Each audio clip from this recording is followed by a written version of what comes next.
At eto na, caught on camera ang paganti ng putok ng NBI agent sa Senate Sergeant at Arms. Kitang-kita. Anim yung bubungan, nagkagulatan. Bababa ka pa rin, second day, atras ako. Pumutok siya, plus ka, pinutok ko rin.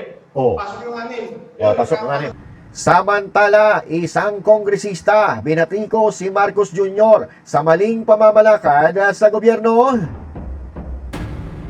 Are you frustrated about the reaction, the response of the president?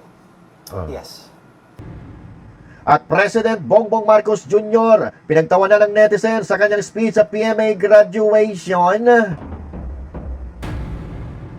Never lie, never cheat, Never lie. never steal, and never tolerate those who do. Nako. At yun ang inulan ng negatibong komento dahil sa kasinungalingan na pinagsasabi sa mga bagong sundalo. Kung ano yan, pag-uusapan po natin lahat ng yan. Maya-maya po, lamang. Para lagi kang updated. Ako nga pala si Bidaya ng mga oposisyon sa kasalukuyan mo. At sabi nga, galit na galit ang mga dapungan ang Pangulong Duterte. Kung hindi ka pa nakakapag-subscribe, i-subscribe mo na yan! Okay. Sige. Magandang araw, mga banateros at mga kababayan kong Pilipinos. Okay. Sige. Sige. Magandang araw, mga banateros at mga kababayan kong Pilipino sa iba't ibang panig ng mundo. Ako po si Master Judea. Bakbaka na!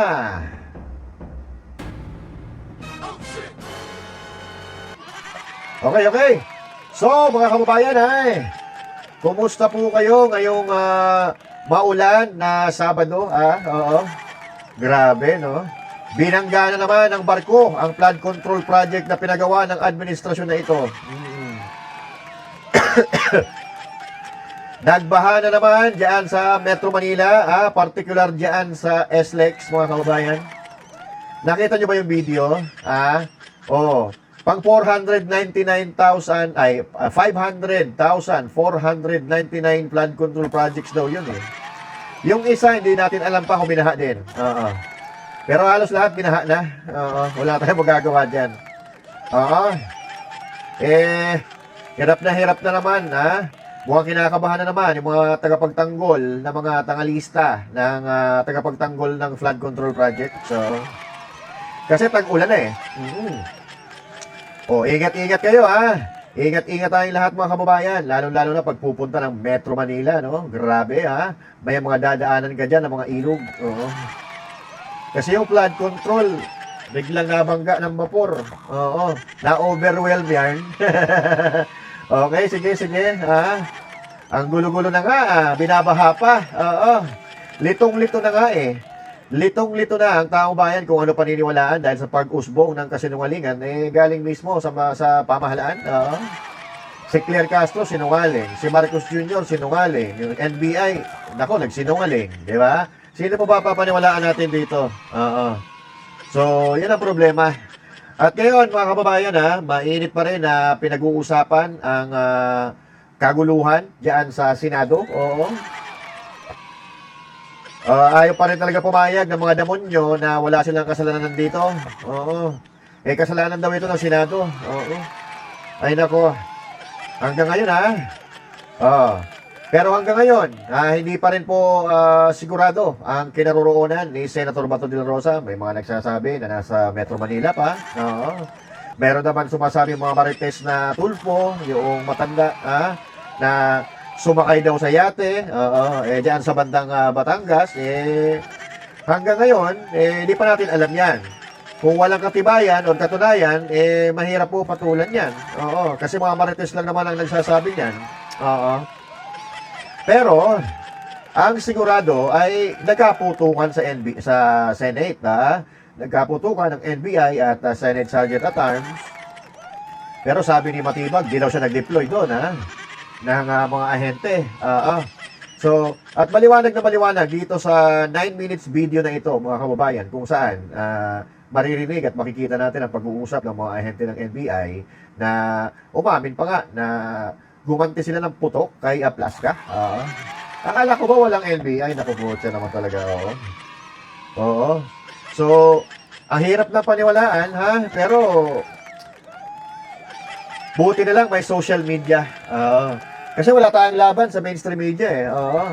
Nakatanggap natin ng mali-mali tayo yung iba. Kaya, ang panglaban na lang natin, social media. At, yung mga ebidensya na lumalabas, yun ang ating pagdadamutan. Oo. So, mga kababayan, panoorin po natin itong video inilabas tungkol sa pagpapalitan ng putukan ng Senate Sergeant at Arms at ang mga ahente ng NBI. At marami pa tayong pag-uusapan, ha. Mamaya, ha. Tingnan natin yung mga comment ng netizens doon sa sinabi ni Bongbong Marcos, ha. Yung payo niya doon sa mga bagong graduate na PMA. Napagtawanan. Kagurangnan. Okay, sige. Panoorin po natin ang video na ito, mga kababayan. Huwag na natin patagalin yan. Video. I-play mo na yan. Sir, Levi, sir. Lebs, kumusta ka dyan? Okay naman tayo, pero may pumuputo kasi.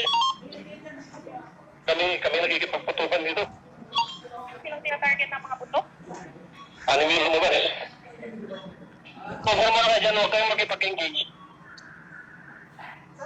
Kailangan mag-cover ko eh. Sir na cover.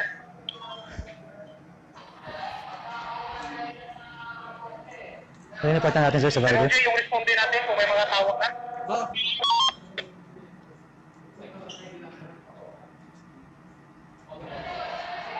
Sir Daboy, sino kasama mo dyan, Sir Daboy? Anton. Anton, ha? Sir, anong pwesto niya, sir? Saan lugar niyo? Nasa kantin sila o kantin. Palabas ng kantin. Anong ginagawa sa kantin? Anong floor yan, ma'am? Tingnan niyo yung kalayaan, dyan yata pababa. Sa Kalayaan? Naknanto ko naman, oh.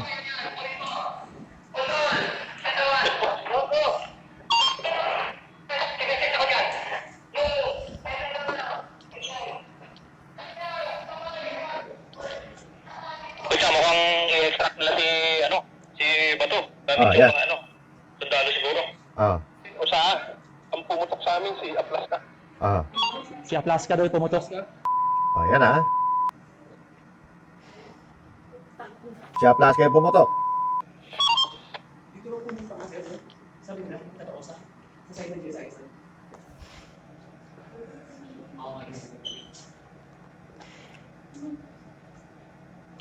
Si Aplaska daw nagpaputok. Siya plus. Kaya namin naman niya yan, eh. Sir, saan yung putok? Pababa, no? Galing doon. Parang medyo bitna eh. Pero paputok sa atin. Oo. Kasi parang ano eh, Papapunta parang dito, no? malikabok dito eh, yung pwesto ko. Malikabok? Sir, may mga cover sa loob sila. Okay. Mga nagang. Civilian? Ako na basketball. Civilian. Opo, sige lang po. Mga piano po nag-isa isa dyan. Ipa-evacuate yun na siguro. Wait, siguro? Ay, wala ko naman sir eh. Nasabi sa amin sir. Siguro na po yung mga piano sir. Ayan, ha? Wala daw NBA, no? Sir Daboy, cover kayo, sir. Cover kayo. Buti na lang may social media. May mga lumalabas na ebidensya. Pupunta kami dyan nila, Mita. Nila, Sir Levy. Over. Ayan. Itong video na ito ay nasa panig po yan ng NBI, ha? Ayan, oh. Sabi, ma'am, baka doon po pintrayan, ma'am. Kalat din yung bumper sa natin. Oo.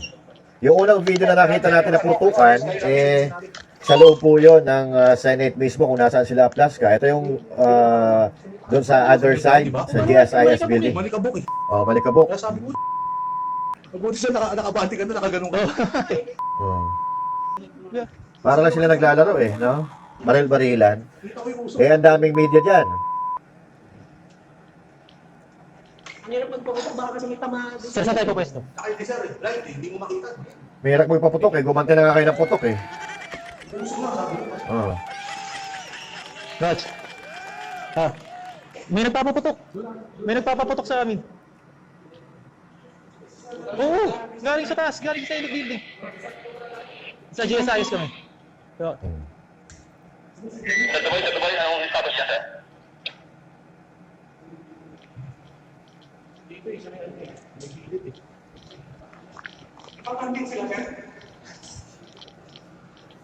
Suntukin mo ang Oo nga, sir.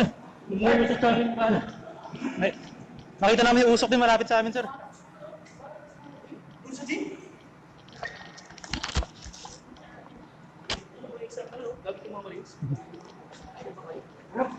Oh, may mga maris.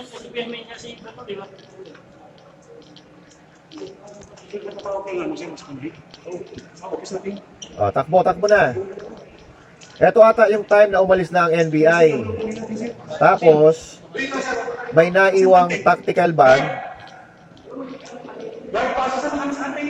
Binalikan noong si Mel Oragon, kaya nahuli siya.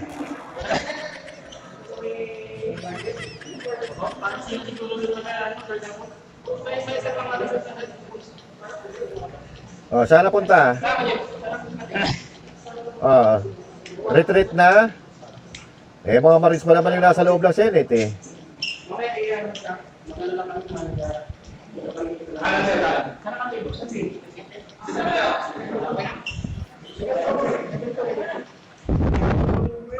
Oh, ito na, pakinggan natin. Hindi ko alam sa plus. Anim yung bubungan, nagkagulatan. Bababa ka rin, second day, atras ako. Pumutok siya plus ka, pinutok ako rin. Pasok yung anim. Pasok yung anim. Sige, bang pa. Gumanti pa. Di ba sa may ground? Sa may ground? Sa second floor. Makinig kayo kay Exo. Siya lang masusunod. Oh. Nag-engage na nga eh. Oh. Wala daw NBI ha. Eh, naglabasan yung mga video na ganito. Pala pinutok sir. Kayo pinutok ka mismo. Oo, di plus ka mismo ang una.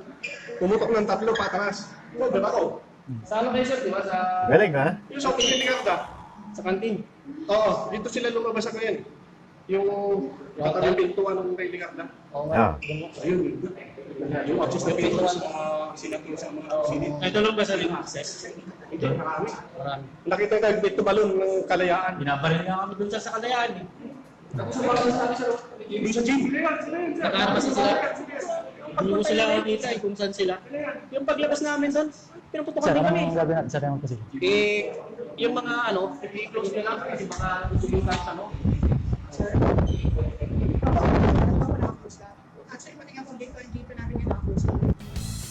Ayan, mga kababayan ha. Ah, nakita naman natin ha. At narinig natin na sa kanila mismo na galing na nagpaputok si Aplaska ng 3, gumanti daw siya, pasok yung 5, 5 ba yun? 4. So dito natin makikita ang kasinungalingan ni Matibag, di ba? So may kasunduan na nga na walang mag-aaresto, na aalis sila, i-clear nila yung Senado, aalis sila sa vicinity ng Senado, pero nandyan sila. At ang panghahawakan natin dito, eh yung sinabi ng Pangulo ng Pilipinas na wala naman daw order eh. Wala siyang sinabihan na huliin si Bato, na pumunta sila dyan sa Senado, CIDG, PNP, NBI, maliban na lang siyempre doon sa mga PNP na nandun sa labas ng Senado, di ba? Yan ang problema natin. Anyway, mga kababayan, inamin naman po ni Aplaska na siya nga ang unang nagpaputok ng warning shots bilang bahagi ng kanilang pag-secure dyan sa Senado laban sa mga armado, di ba? Ang malabo kasi dito, mga kababayan, wala pong coordination. Pag walang coordination, magkakaputukan talaga. Meron nga mga pangyayari dati, di ba, na gobyerno sa gobyerno nagkaputukan sa bundok, di ba? Mga pulis at mga militar nagkaputukan. May balitang ganun eh. Kasi walang proper coordination. Yan ang problema dyan. Walang problema. Kapag walang pag-uusap, magulo talaga yan. Magkakadisgrasyahan talaga. Pero ang sigurado natin dito, nagsinungaling yung NBI. Na sinabi niya, unang interview, wala dyan, nandito kami sa Sequoia Hotel. Itago nyo yung mga bote ninyo. Mukhang nagiinom ata. Itago yung mga bote. So sinabi niya, hindi naman daw sila nag-deploy, bakit nagkaputukan? Bakit may mga video na ganyan? Tapos kaya, nag-iiba na naman sila ng naratibo. So, dinig po natin yung pag-uusap ng mga ahente ng NBI.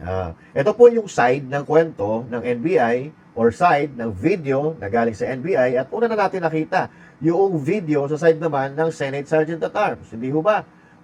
So, ang video na ito ay po pwede ito na maging ebidensya sa gumugulong na investigasyon. So, yan po.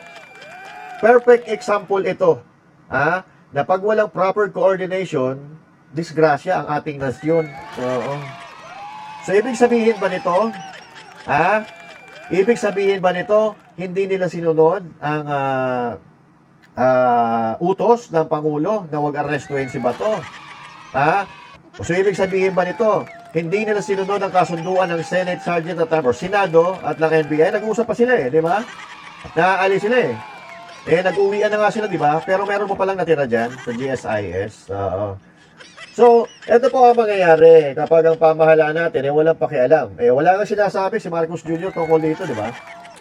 Dapat ang sinasabi dito, unang expectation natin, dapat nasasabihin ng Pangulo ng Pilipinas na paiimbestigahan ko ito, I will get the bottom of this, at ipapakulong ko ang mga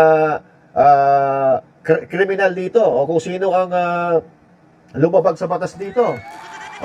Pero wala tayong narinig, no? Wala tayong narinig. Noong panahon ni PRRD, pag mga nangyayaring ganito,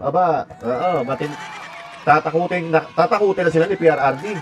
Papatayin ko kayo, di ba? So, yan ang problema.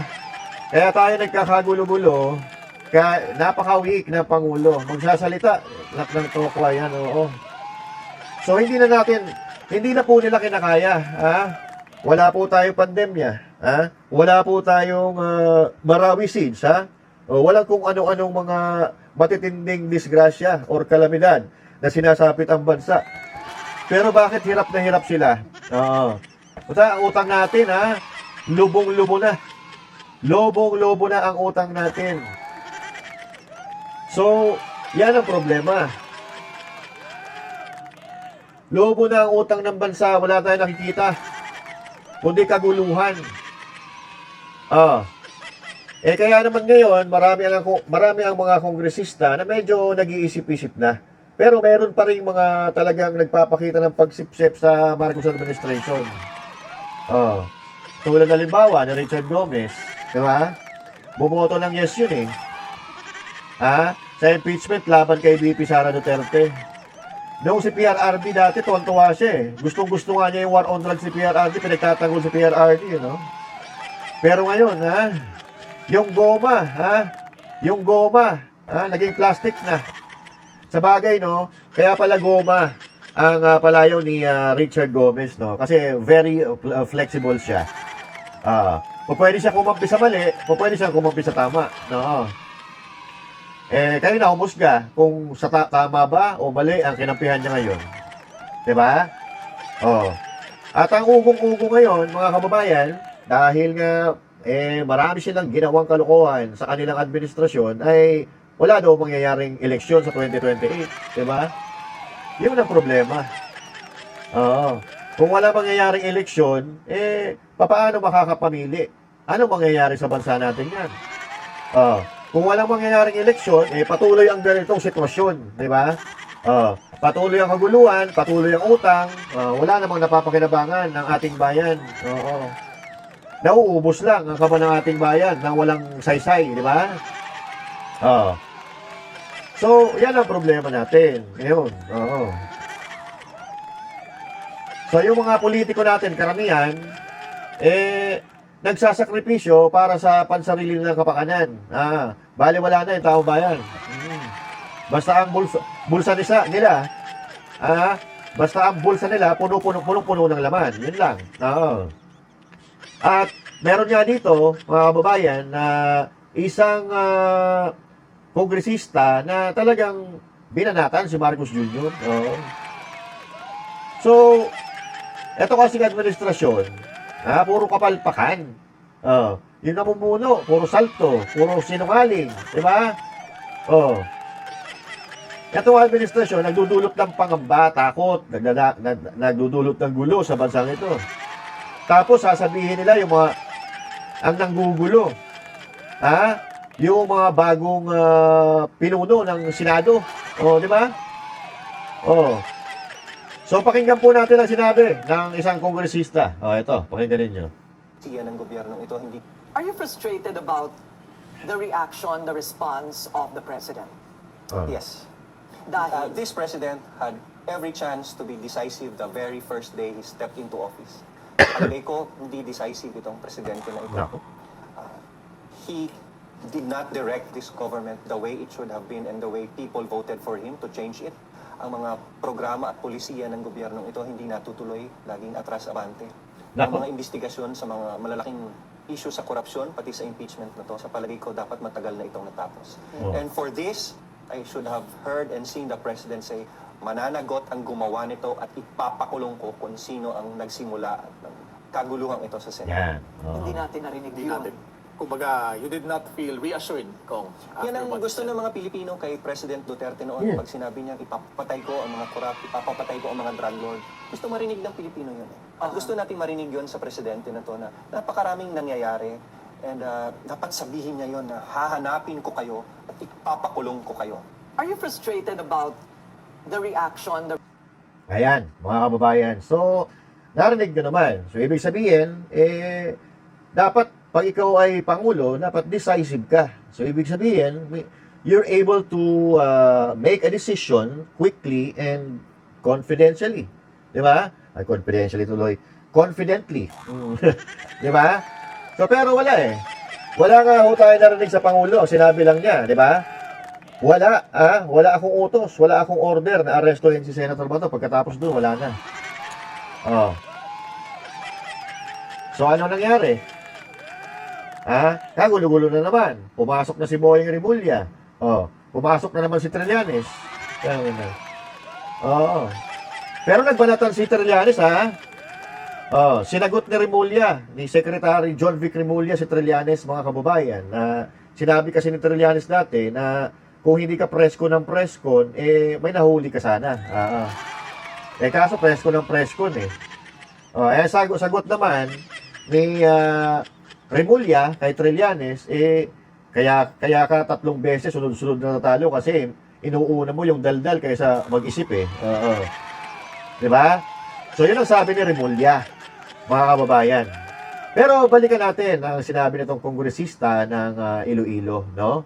So, narinig natin yung kanyang sinabi, marami na ang mga kongresista ngayon actually na nagdadalawang isip kung papabor pa sila sa mga direktiba ng gobyerno ni Marcos dahil kahit grade 1, mga kababayan, kung alam na kung ano ang nangyari at kung ano ang punot dulo ng kaguluhan na ito.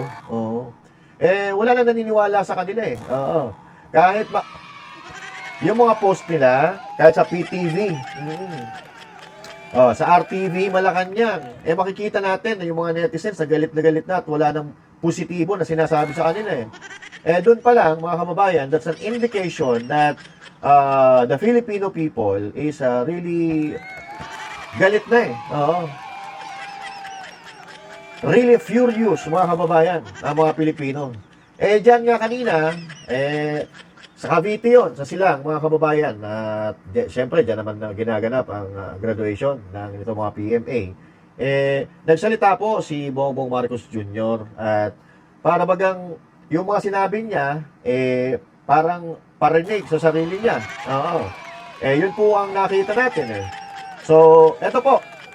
Pakinggan po natin ang kanyang sinabi, mga kababayan, ng inyong malaman. As you take your oath today, remember that your loyalty is not to any political interest, not to any individual, nor any passing ideology. Your loyalty must always remain with the Constitution of the Republic of the Philippines. Throughout this mission, carry with you the honor code instilled in you by the Academy. Never lie, never cheat, Never lie. never steal, and never tolerate those who do. No. Because silence in the face of wrongdoing is a betrayal of your values, a betrayal of your country, and a betrayal of the very principles that you have sworn to defend. Along the way, you will encounter a lot of forks in the road that will test your resolve, placing you in situations where you must choose between difficult options.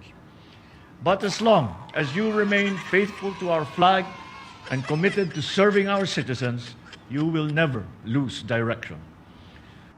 Di ba? Galing, no? So, ibangga po natin yung kanyang mga sinabi sa mga nangyari. Unang-una, yung pag-kidnap nila kay Pangulong Duterte. Are they being faithful to the Filipino people na yung isang Pilipino nga na dating presidente na marami ang nagawa sa Pilipinas, ipinagkanulo nila eh. Doon pa lang, wala na. Hindi ba siya kinikilabutan doon sa mga sinasabi niya? Unang-una, siya pasimuno ng kasinungalingan. Halimbawa, yung pangako ng eleksyon, yung mga sundalo na Amerikano, hindi na papapasukin sa Pilipinas dahil yan daw ay recipe for disaster. Pero pagkagaling niya sa Amerika, puta yung EDCA, nagsilutangan na. Hindi ho ba? Sabi niya, pagpapatuloy niya yung mga nagawa na simulan ni Pangulong Duterte, samantalang yung iba ay yung mga railroad, di ba? Yung train system ng Mindanao, tinanggal niya. Yung train system papuntang Bicol, nawala na rin. So, doon pa lang, kitang-kita mo na ang kasinungalingan at latest, mga kababayan. Yung pinagdidibatihan ng taong bayan, hanggang ngayon, hindi pa rin natin alam ang kasagutan kung nahuli ba talaga si Saldico eh. Kasi kung nahuli, kung na-stop, di sana naiuwi na sa Pilipinas. And the fact that Saldico is not yet here, not yet brought to the Philippines, ibig sabihin, walang nahuling Saldico. Diba? Tapos sasabihin mo, don't lie. At marami pang kasinungalingan na sinabi yan eh. Pinakabago yung nangyari sa Senado, ibangga natin dito. Sabi niya, wala kong order na hulihin si Bato. Pero ang sabi ng kapatid niya, umamin daw yung NBI na nahuli, yung volunteer, na nagutos sa kanila, Marcos Jr. Kapatid niya mismo nagsabi, si Ivy Marcos. Sabi niya, huwag daw magnakaw. Walang kaya, sa'yo pa talaga nang galing yan, Itong administrasyon na ito, na hindi lang naman tayo ang nagsabi, na ang administrasyon na ito, na nag-uumapaw sa kontrobersiya ng nakawan sa kaban ng bayan, pero bilib na bilib ako dito sa sinasabi nito, no?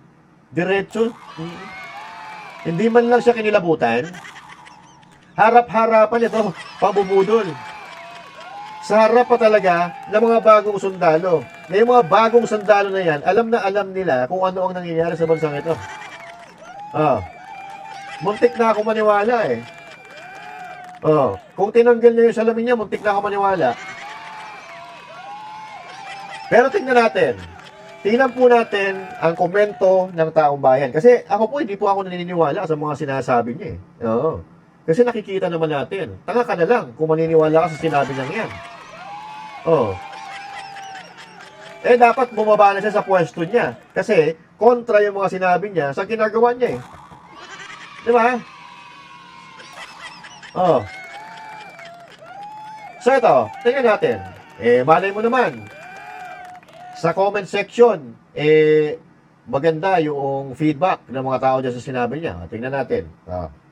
Hindi ko alam kung ako lang ba yung natawa o pati rin yung mga kababayan natin na napanood ang video na ito. Kasi parang ang pinapatamaan niya yung sarili niya, no? At ito po yung GMA News, no? Tingnan natin kung ano ang komento ng ating mga kababayan dito. Sabi ni Jack Rab, on sa daw, never steal, sa pool. Sabi ni Kapiel, sa pool. Sa pool ka sa lahat ng sinabi mo. Sabi ni Jeanette Angel Aris, ingat, traidor at sinungaling yung nasa harap nyo. Basahin natin, Eileen Navarro, ginawa mong goons yung men in uniform. Salita mo laban sa'yo. Ipokritong presidente sa administrasyon mo. Walang batas-batas. Ikaw ang batas. Sinungaling ka pa. Ayan po binasa natin. Sabi ni Chris Salaom, basta ako, si BBM ang pinakamagaling na pangulo ever dahil sa kanya lang natin naranasan ang mag-ani ng palay kahit katatanim lang. At dahil dyan, sobra-sobra na po ang supply ng ating bigas. Ngayon, bigas na po ang itatanim ng ating Pangulo. Hindi na po palay. Kaya madami ang nagmamahal kay BBM. Tulad na lang ng mga bilihin. Dahil sa kanya, maraming nagbago. Ang dating tahimik, ngayon ay magulo na. Kaya dapat sabay-sabay po natin siyang yakapin ng mahigpit hanggang sa mag-violet. Grabe naman kayo. Sabi ni Joe Abad, sabi niya, sabihin mo muna, wag lang nyo akong tularan. Yan. Okay. Forzuelo, ever. Speak for yourself, Mr. President. Sabi ni Binoy, wag kayo maniniwala dyan. Sabi ni Cliff Quindosa, sa'yo pa talaga nanggaling, ha? Sabi naman ni Arjo, ang malas nga batch na ito natapat sa ganitong presidente na ang nag-speech sa harap nila. Sabi ni Voltaire, iba ang sinasabi nito sa ginagawa niya. Sabi ni A-Works, oo, nakwento mo yan eh. Ito pa. Sabi ni Sara, sabi ni Jesus, walang lihim na di nabubunyag. Kung kaya't ang sinasabi nyo sa dilim ay maririnig sa liwanag at ang binubulo nyo sa silid ay pagsisigawan sa lansangan. Sabi ni Jesus, makinig kayo mabuti. Ang pumasok sa kulungan ng tupa na hindi pinto dumaan, kundi umakyat sa dapat na daanan ay magnanakaw at tulisan. Sabi ni Joseph Noel Peñaranda, bakit nakasandlas? Baka may black eye. Sabi ni Divina A. Torres, can I have your watch, Mr. President? Kasi hinihingi ng kandidate dati yung kanyang relo. Why? Why would I do that? Sabi niya, bakit daw niya ibibigay? Okay? Jerril Babes Castor, lahat ng sinabi niya para sa sarili niya. Sabi ni Erika Fernandez, action speaks louder than words. But in your case, words is louder than action. Naku po, hindi natin niya na nilalaktawan, ha? Sabi ni Lovely Jorin, bakit si Satan? Tingin ko sa kanya. Bye si Solyam. Aba, ang galing magsalita, parang totoo. Sabi ni Rita Matula, talk your walk and walk your talk. Yan. Sabi ni Yer Jeff, this word is for the win. Ika nga, totoo pala talaga. Sabi ni Malinaw noon, sabi niya, President Marcos is right. The loyalty of every soldier should always be to the Constitution and the Filipino people, not to any politician or personal interest. His reminder to never lie, never cheat, never steal reflects the kind of discipline and integrity of our country needs from its leaders. Sana ba yun? From its leaders and public servants. Ang pananahimik sa maling gawain is never patriotism. It is a betrayal of public trust, the oath sworn to protect the nation. Yan. Okay, baka meron pa. Sige. Ano na? Wait lang. Parang Emilio Aguinaldo style, sabi ni Chua Jean. Ochija Sasuki, wala yan. Puyat lang yan. Matutulog na yan pagkatapos niyan. Kaya di alam lagi gagawin. Sabi ni Mer Printing, sa kanya pa talaga galing yan, ha? Meron na ba nagtangka humingi ng relo? Sabi ni Nino Roy Algar, may hugot yung speech. Tawa siya. Sabi ni Rain Kins, oo nga, sabihin mo. Muna lang, don't listen to me. Michael Rouse Palecte, sa never lie talaga ako napahinto eh. Mariposa Padilla Ginelo, konting mali o hulihin din kayo niyan at ipapadala sa Dahig. Yan, okay? So now, mga kababayan, sige tuloy natin. Sabi ni Rodel Gonzaga, ilang buwan kaya bago niya na-memorize pinagsasabi niya? Sabi ni Arnel Ramos, yung relo mo, ibigay mo. Sabi ni Bernard Abreni Cabaya, yung sinuka, kinain lang ulit. Jason Cruz, ano ba yan? Nagsusumbong. Paalala para sa kanya, tumatama. Sabi ni Andre Joya. So, yun po. VJ Paul. Siguro yung iba dito natawa na lang sa speech ni BBM eh. Sa bagay, di naman natin sila masisisi. What if the president is violating the Constitution? Sabi ni Nicole, yan ang problema. Sus Pineda, mabubudol na naman mga bagong graduate. So yan po, wala po tayong nabasa na pumapabor sa mga sinasabi niya. Kinukutya siya na para bagang ang sinasabi niya ay puro salita sa hangin. Kasi hindi naman totoo yung mga sinasabi niya, nagre-reflect doon sa mga ikinikilos at pamumuno niya. So, yun po ang nakakahiya dyan. Naku, kung ibang bansa ang makakabasa nito, talaga naman nakakahiya. Kasi ang presidente natin, pinagtatawanan at hindi pinaniniwalaan ng kanyang bansang pinamumunuan. Yun ang nakakalungkot. Dahil naman yan, sa nangyayari sa ating bayan, yung nakawan, yung pagsisinungaling, lahat-lahat na ginagawa nila para maharang at hindi sila mapanagot doon sa ginawa nilang mga kasalanan sa pagnanakaw sa bayan. So, yun po ang problema natin dito, mga kababayan. At ayun na nga, wala man lang po tayo nabasa kahit isa na pumapabor doon sa mga sinasabi niya, puro tawa, puro mura. Sabi niya yun, ha? Dapat daw, faithful ang mga sundalo sa watawat ng Pilipinas at sa mga mamamayan nito. Bakit mo pinagkanulo yung dating Pangulo? Di ba? So, doon pa lang, sablay na eh. Oh. So, para daw hindi kayo maligaw ng landas, sumunod kayo sa batas. Ano kaya ang batas ang sinasabi nito? Yung dati, ang pinatupad ng tatay niya, batas militar. Eh ngayon, ano kaya? Batas kriminal? Tingnan mo nangyayari sa bansa natin. Nagkakawatak-watak na tayo eh. Nagkakawatak-watak na tayo dahil sa mga damuhong ito eh. At unang-una, uulitin natin. Ulitin natin yung lagi nating sinasabi na wala tayo dapat sa sitwasyon na ito kung ang mga namumuno ay matino at walang itinatago. Meron mga itinatago. Ano yung tinatago? Tingnan nyo, yung ICI investigation. Di ba? Nalaman ba ng mga Pilipino kung anong inimbestigahan nila? Yung Blue Ribbon Committee na investigasyon nila sa flood control, nalaman na ba natin kung anong naging resulta? Wala. Tapos ngayon, magsasalita ka sa harap ng mga PMA cadets, mga bagong sundalo ng ganyan. Masyado atang maliit, mababa ang pagtingin mo sa mga Pilipino. Lalo-lalo na sa mga bagong sundalo.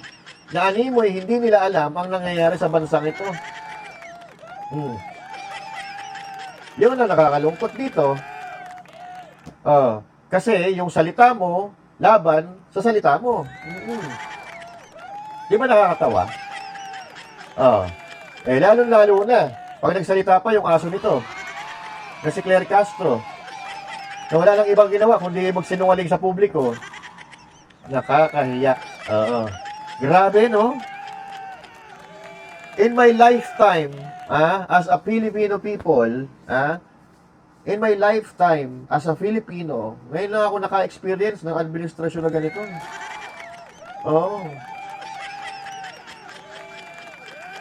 Na wala nang ibang ginawa mula nang maupo, kundi ang patahimikin ang kanilang mga kalaban na politiko.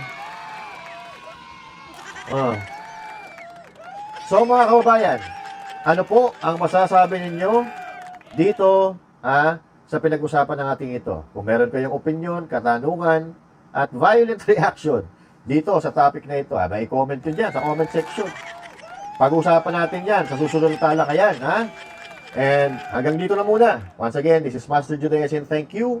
God bless you all. And to God be the glory. Magandang araw po sa inyo lahat.